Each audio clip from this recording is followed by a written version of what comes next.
who I am, I'm looking at you, right? Mm-hmm. Okay. I'm Lana Nguyen. I am an artist, designer, educator, teaching artist. What were the other questions? What do you do? Not just like what is your day job, Okay. or you also anything you also do, and the reason you do it, Okay. or what you're trying to do. Okay. So what I do is I tell people I'm a creative. Professionally, I make websites and I do design work. Personally, I make a lot of artwork on my own, work in narratives, but I also teach. So right now, I teach once a week at Juvenile Hall, and I work with the girls unit, and I work with incarcerated youth for a few years, and all of it revolves around the same thing, which is communication and creative processes. So I grew up in the South. I grew up in Tennessee. I have a lot of Southern pride, as evidenced. I'm getting ready to show you my belt buckle, as evidenced by my belt buckle, Jack Daniels, close to where I'm from. But it wasn't a tragic story, but it was definitely, as an Asian woman growing up in the South, it definitely wasn't an easy thing. The biggest part is kind of resisting stereotypes, passive stereotypes about Asian women, and people taking you seriously, and kind of finding voice. I think that's the big draw for me in terms of communication and art, and especially working with youth, especially incarcerated youth, right, is that they don't have very much of a voice, and for you to be able to step in and kind of act as a middleman or a translator is really helpful. There are things that you can't say with just words. There are things that you can't say from certain places, and I find that relationship really interesting. I really care about communication in the creative process. I think that it's about process and not product, and I think that I try and live my life the way I approach my work, which is a very present and intentional way.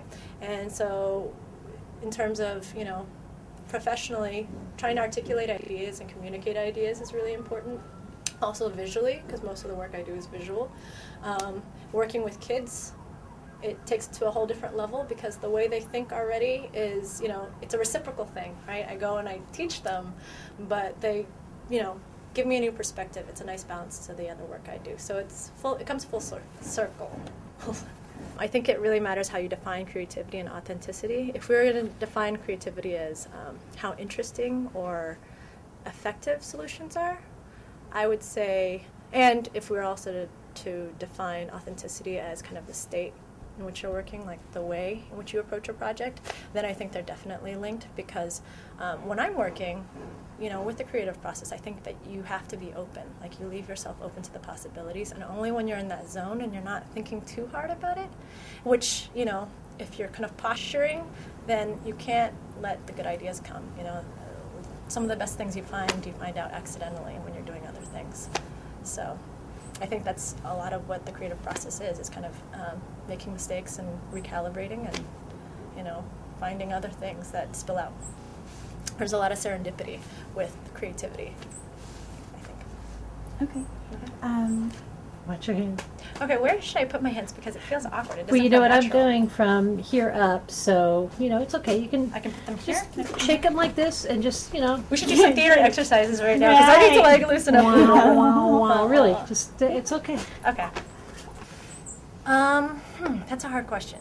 I think, because it's obviously very self-reflexive, because technology has to do with so much of what I do, but I'll speak for myself personally and how I think it's evolved, because I still have a lot of appreciation for older technology, or the way, reading newspapers. We were talking the other day about, like, reading the New York Times and the difference between, like, holding the paper in your hands.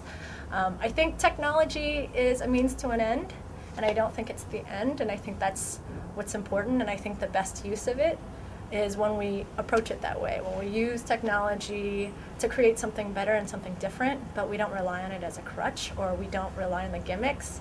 And so, when I went to art school, there's a whole debate, conceptual debate, about how much technology dilutes the authenticity, right? And, someone asked me, they're like, when painters paint, do they, gripe about, like, well, now you don't grind your own pigments and things like that? Technology should be used as a tool to make it more efficient, or get you to the ideas faster, to kind of open up the creativity and the serendipity. What makes it a little unique, especially when I work with different clients, especially male versus female, is that the interaction is different and the collaboration is different, and also just how I approach my work. You know, it's not like what I read about in the magazines. It's very strategic and it's not linear. I think that's the right word, is that, you know, the way I think women, I hate to reinforce kind of gendered stereotypes, but the way women communicate and the way they kind of problem solve, much like artists do, is in very rhizomatic ways, you know, very open ways, where there's possibilities, and it's not necessarily going from point A to point B, and it's not always straight. And so it affects my work a lot, how I communicate with people. I mean, the business of communication, to facilitate that and to speak for someone, requires a lot of sensitivity and a lot of you know, understanding and a lot of conversation.